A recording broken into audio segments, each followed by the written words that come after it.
Magandang hapon mga tropa kids ko, magandang hapon sa inyo. So, yan mga tropa kids. Oh, yan nakikita nyo ba yan mga tropa kids, no? Yan oh. Yan yung aking alkansya mga tropa kids yan, oh. So, dahil nga nagastusan ako, so wala na akong pera. Yan.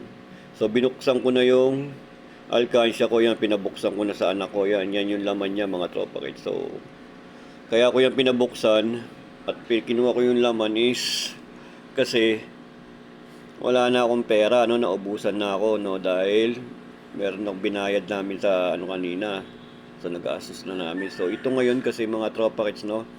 So wala nang pagkain yung mga isda ko. Yung yung isa, wala nang pagkain yung mga isda ko. So alam niyo naman yung mga isda ko, hindi basta-basta ang pagkain. So kaya binuksan ko na yan. Yan.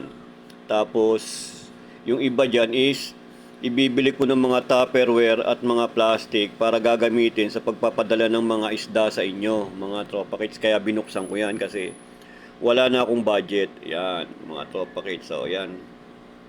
Kita nyo. So mamaya bibilangin ko muna yan. Bibilangin muna ng asawa ko para ano.